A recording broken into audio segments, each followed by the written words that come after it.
మారుతున్న జీవనశైలి, ఆహారపు అలవాట్ల కారణంగా అనారోగ్య సమస్యలు పెరుగుతున్నాయి. వాటిలో కిడ్నీలో రాళ్లు ఏర్పడటం కూడా ఒక సమస్యగా మారింది. ఈ రోజుల్లో కిడ్నీలో రాళ్లు ఏర్పడటం అనేది అందరినీ వేధిస్తున్న సమస్యగా పరిణమించింది. మన శరీరంలో శోషించుకోకుండా మిగిలిపోయిన ఖనిజ లవణాలు మూత్రంలో రాళ్లుగా ఏర్పడతాయి. మూత్రంలో కాల్షియం ఆక్సలేట్ల స్ఫటికాలనే రాళ్లు అంటారు. కొన్ని ఆరోగ్యకరమైన ఆహార నియమాలను పాటిస్తుంటే కిడ్నీలో రాళ్లను నియంత్రించవచ్చు. అవేంటో తెలుసుకుందాం. నీళ్లు ప్రాణకోటికి అత్యవసరం. మన శరీరంలో శోషించుకోకుండా మిగిలిపోయిన ఖనిజ లవణాలు మూత్రంలో రాళ్లుగా ఏర్పడతాయి. తగినంత పరిమాణంలో నీళ్లు తాగడం ద్వారా మన శరీరం నుంచి ఈ రాళ్లను వెళ్ళగొట్టొచ్చు. కిడ్నీలో రాళ్లను తగ్గించడానికే కాకుండా మీరు ఫిట్గా ఉండేందుకు కూడా నీళ్లను తాగడం మంచిది. మనం సరైన పరిమాణంలోనే నీళ్లను తాగుతున్నామా లేదా అన్న విషయాన్ని మూత్రం రంగును బట్టి కనుక్కోవచ్చు. మూత్రం ఎలాంటి రంగు లేకుండా ఉన్నట్లయితే సరైన మోతాదులోనే నీళ్లను తాగుతున్నట్లు అర్థం. ఒకవేళ రంగు మారిందంటే నీళ్ల పరిమాణాన్ని పెంచాలన్నమాట. సిట్రస్ జాతి ఫలాలు. కిడ్నీలో రాళ్లను కరిగించడానికి సిట్రస్ జాతి ఫలాలు ఎంతగానో ఉపయోగపడతాయి. సిట్రిక్ ఆమ్లం మూత్రంలోని కాల్షియంతో బంధం ఏర్పరచుకొని కాల్షియం ఆక్సలేట్ రాళ్లు ఏర్పడకుండా నిరోధిస్తుంది.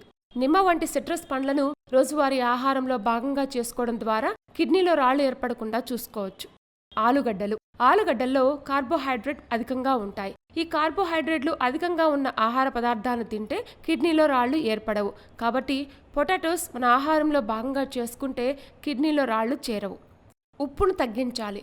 కిడ్నీలో రాళ్ల సమస్యతో బాధపడేవారు సమస్య మరింత పెద్దదిగా కాకుండా ఉండాలంటే ఉప్పుని పరిమితంగా వాడాలి. ఉప్పు పరిమాణాన్ని తగ్గిస్తే మూత్రంలో కాల్షియం పరిమాణం తగ్గుతుంది.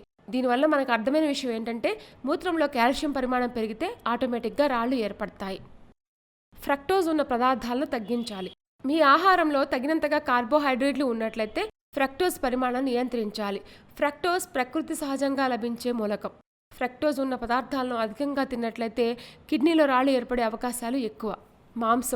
మాంసం వాడకం అధికమైతే కిడ్నీలో రాళ్లు ఏర్పడే అవకాశాలు ఎక్కువ.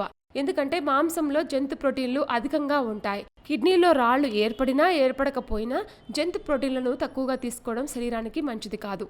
గుడ్లు, ఎగ్స్లో కూడా జంతు ప్రోటీన్లు అధికంగా ఉంటాయి. కిడ్నీలో రాళ్లున్నా లేదా మొదటి దశలో కిడ్నీలో రాళ్లు ఏర్పడే అవకాశం ఉన్నా డాక్టర్లు గుడ్లను తినవద్దని సలహా ఇస్తారు. కిడ్నీలో రాళ్లు ఏర్పడితే ఆ బాధ భయంకరంగా ఉంటుంది. పాలకూర వంటి ఆకుకూరలు మన శరీరానికి ఎంతో మంచివి. అయితే కిడ్నీలో రాళ్ల విషయంలో మాత్రం ఇది నిజం కాదు.